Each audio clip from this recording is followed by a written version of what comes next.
Welcome back to Let's Read Judge Dredd. Today's episode is the Les Stanham story. Hello, good evening, and welcome. You join us here on a momentous occasion. The hall is packed, press and media are present in droves, and in just a moment we're going to be getting underway. And there's a ripple of excitement around the hall as on the stage tonight, Speaker Ford Bingley makes his appearance. Bingley is accustomed to is accompanied by several medical staff. His condition, we understand, is highly volatile. He could erupt at any moment. There are some big burly lads among them. I can tell you, I wouldn't like to run into them and a dark pedway. On my word, no.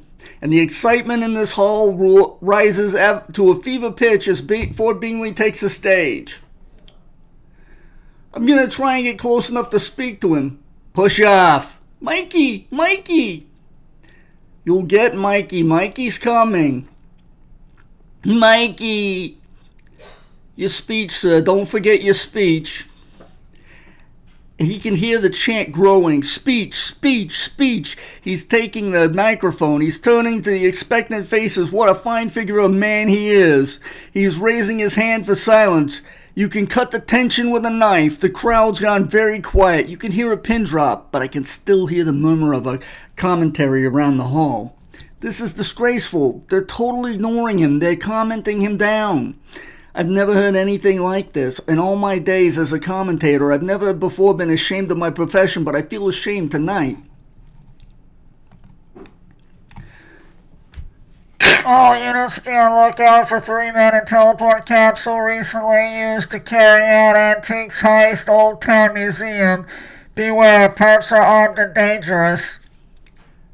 Dredd, I see it. Something went wrong with the controls. I told you we should have just done a ram raid. Gone. Drock, back again. Krung.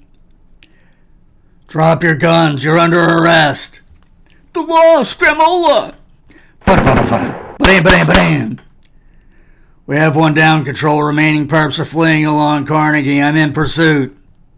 Inform traffic they got a teleport capsule wedged in the westbound slab. Control those antiques. They include cans of high-heeled shoes. Affirmative, one matching pair. Bean containers, single shoe known as platform or ankle breaker, both circa 20th century, combined value today 12 million credits. Then you better get an armed vehicle down here. The stuff's lying about loose. We'll have riots. I believe the Turks may have taken refuge in the community hall. And we have the CCD annual dinner commentary by Dr. Ford Bingley. Judge Dredd, it's an honor to have you here at our little gathering, and I'm sure you're not alone in that. I hear the growl of assent echoing around the packed hall. Two creeps come in here, big guns, bags of loot. Do you have any advice for the sufferers of CCD? What are you talking about? I asked you a question, citizen. I'm taking my life in my hands, but I'm going to try to get close enough to speak to him. This is incredible. Judge Dredd has no advice for CCD sufferers. No one expects sweetness and light from this fellow, Brian. Close up, he's bigger than this commentator imagined. He's quite a formidable presence. He has his gun drawn, going to shoot someone. It could get very violent in here. We're going to stay with the situation, viewers. Tune in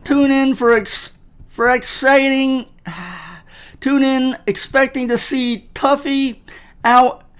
Tuffy hour can just get lost. Folks at home, if you're watching this in black and white, why? Drock, have I stumbled into an asylum? Control, what do we know about a bunch of loons called CCD? It's a therapy group, compulsive commentators disorder, also known as Marty's dementia or colomania. Sufferers can't stop themselves commenting on, well, everything. Condition can be life-threatening. Poor devils can't stop talking long enough to eat, starve to death. Right. Both men are heavily armed, and this affair may end in terrible carnage. And if it does, we promise we won't miss a moment. Forgive this commentator for asking, where are the judges? I can hear people asking where are the judges, and I can see a judge coming now. Hell! Draw it. Creeps don't care who they kill. Bazam! Spagga! We have shooting. We have people down. There's blood everywhere. This is ghastly. You're seeing this live, folks. Bam! Bam! Gotta get a clear shot. Take this thing up. Bazam! Bazam! Ah! Ah! What marksmanship! We are witnessing bloodshed of the highest quality. Ah! I think he's dead. Yes, he's definitely dead. I don't care how many times you've killed. It's never easy. No sign of the creep. This incredible man, this giant among judges, this defender. This is Gordon Garden at Madison Square Garden saying hola to all our viewers in Hawaii. Judge Dredd, got a word for the people at home? I'm going to have to try and have a word with the dead man. And I'm going to get out of here while the getting's good. You! Uh-oh, this doesn't look good for Zip Face. Don't! A standoff with the armed and desperate criminal can be very dangerous. Please, don't try this at home. To hell with you, Dredd. Ah! It's gone very quiet here. They say leave 'em laughing, so I'd like to finish with a joke, one that's been passed down to us through the ages. 3 potatoes are discussing their wedding plans. I am going to be a society potato, says the first. I am marrying a Jersey Royal. Me too, says the second potato. I'm marrying King Edward. That's nothing, says the third potato. I'm marrying Desmond Lamb. You can't do that, dear, the other potatoes cried in dismay. Why not, she asked. Don't you know, dear? He's only a commentator. Frankly, never understood it myself. I suppose it's lost something over the years. The Medwagons required Medwagons required a community hall. While they're at it, send enough of them to take away the whole lot. They think it's all over. It is now. The end. All right. Thanks for watching, and I hope you'll join us again next time. Until then.